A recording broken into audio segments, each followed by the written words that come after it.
નમસ્કાર. દિવસભરના તાજા સમાચારોમાં તમારું સ્વાગત છે. તમારી સાથે હું છું પિનલગીરી ગોસ્વામી. સમાચારો વિસ્તારથી જાણીએ એ પહેલા મહત્વના સમાચારો ઉપર એક નજર.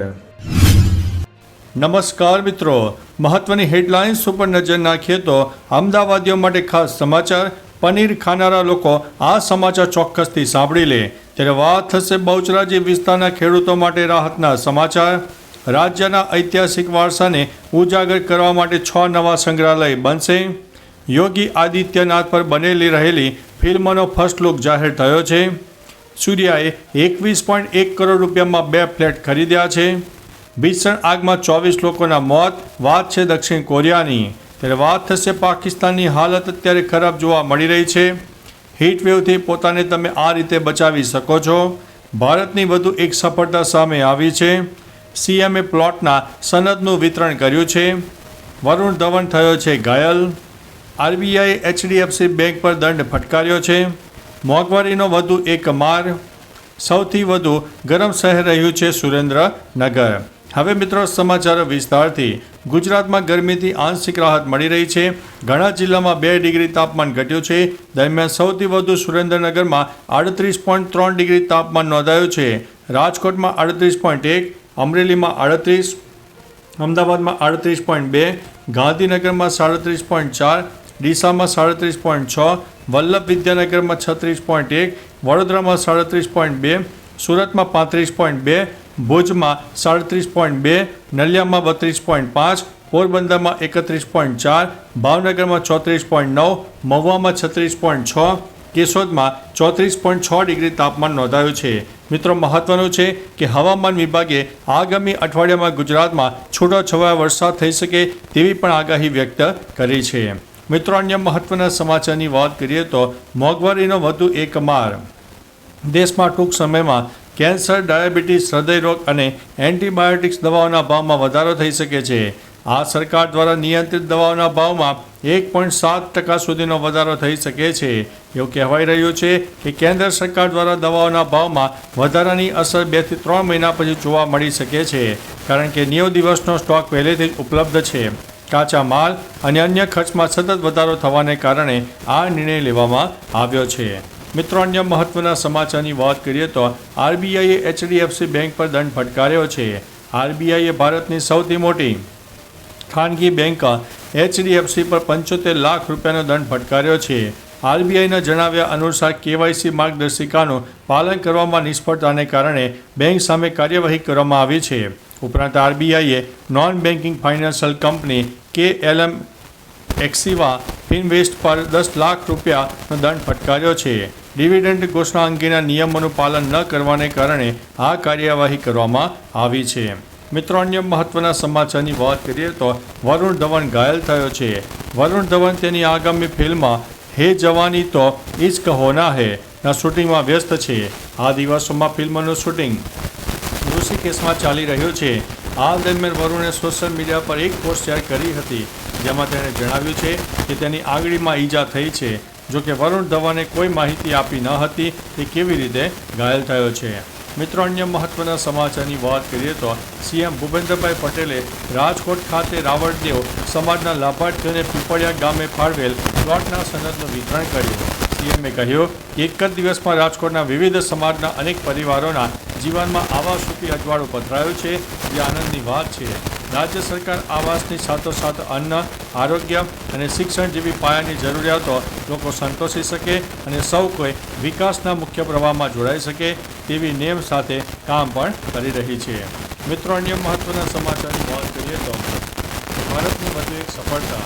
ભારતે સ્વદેશી vertical launch short range surface to air મિસાઇલનું સફળ પરીક્ષણ કર્યું છે. જેને લઈને સંરક્ષણ મંત્રી રાજનાથસિંહે DRDO અને નૌકાદળને અભિનંદન પાઠવ્યા છે. ભારતે બુધવારે આ સફળ પ્રયોગ કર્યો હતો.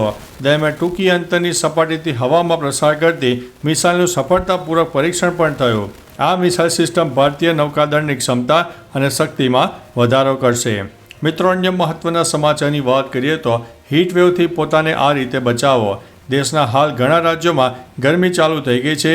દરમિયાન ગુજરાતમાં પણ ઘણા વિસ્તારમાં તાપમાન 40 ડિગ્રીને પાર થયું હતું. આવી સ્થિતિમાં ગરમી અને હીટવેવથી પોતાને બચાવવા માટે ઠંડી જગ્યાએ રહો, હળવા રંગના અને છૂટા આરામદાયક કપડાં પહેરો, તડકામાં બહાર જતી વખતે માથું ઢાંકો, પ્રવાહી પીતા રહો, તેલયુક્ત અને મસાલેદાર ખાવાનું ટાળો, સૂર્યપ્રકાશ અને ગરમ પવનોના સીધા સંપર્કમાં આવવાનું ટાળો. મિત્રો, અન્ય મહત્વના સમાચારની વાત કરીએ તો પાકિસ્તાનની હાલત ખરાબ.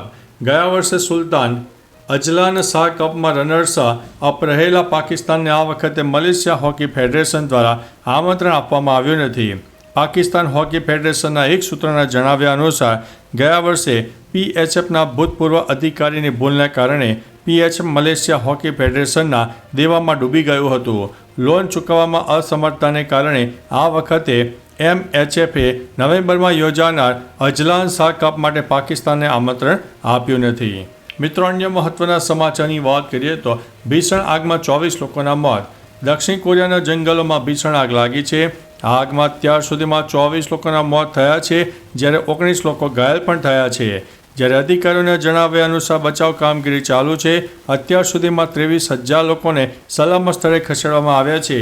આગના કારણે ઉઈસોંગ જિલ્લામાં આવેલું લગભગ 1000 વર્ષ જૂનું પ્રાચીન બૌદ્ધ મંદિર બળીને પણ ખાક થઈ ગયું છે. મિત્રો, અન્ય મહત્વના સમાચારની વાત કરીએ તો સૂર્યાએ 21.1 કરોડ રૂપિયામાં 2 ફ્લેટ ખરીદ્યા છે. ભારતીય ક્રિકેટર સૂર્યકુમાર યાદવે મુંબઈમાં લગભગ 21.1 કરોડ રૂપિયાના 2 ફ્લેટ ખરીદ્યા છે. અહેવાલો અનુસાર સૂર્યાએ મુંબઈના દેવનાર વિસ્તારમાં સ્થિત ગોદરેજ સ્કાય ટેરેસ પ્રોજેક્ટમાં 2 ફ્લેટ બુક કરાવ્યા છે. તેનો કુલ કાર્પેટ એરિયા લગભગ 4,568 ચોરસ ફૂટ છે. સૂર્યાના બંને ફ્લેટ અલગ અલગ માળ પર છે. તમને જણાવી દઈએ કે સૂર્યાના IPL 2025માં મુંબઈ ઇન્ડિયન્સે 16.35 કરોડ રૂપિયામાં રિટર્ન કર્યો છે. મિત્રો, અન્ય મહત્વના સમાચારની વાત કરીએ તો યોગી આદિત્યનાથ પર બની રહેલી ફિલ્મનો ફર્સ્ટ આઉટલુક જારી. ઉત્તર પ્રદેશના મુખ્યમંત્રી યોગી આદિત્યનાથ પર બની રહેલી film Ajay the untold story of a યોગીનો ફર્સ્ટ લુક જાહેર કરવામાં આવ્યો છે. ફિલ્મમાં યોગીની ભૂમિકામાં અનંત જોશી જોવા મળશે. આ ફિલ્મ સિનેમેટિક્સના બેનર હેઠળ રીતુ મેંગી દ્વારા નિર્મિત અને રવિન્દ્ર ગૌતમ દ્વારા દિગ્દર્શિત છે. ફિલ્મમાં આદિત્યનાથના જીવન પર પ્રકાશ પાડવામાં આવશે. આ ફિલ્મ આ વર્ષે રિલીઝ પણ થનારી છે. મિત્રો, અન્ય મહત્વના સમાચારની વાત કરીએ તો રાજ્યના ઐતિહાસિક વારસાને ઉજાગર કરવા 6 નવા સંગ્રહાલય બનશે. રાજ્ય સરકારે ઐતિહાસિક વારસાને ઉજાગર કરવા માટે મોટો નિર્ણય લીધો છે. રાજ્યના ઐતિહાસિક વારસાને ઉજાગર કરવા 6 નવા સંગ્રહાલય બનશે.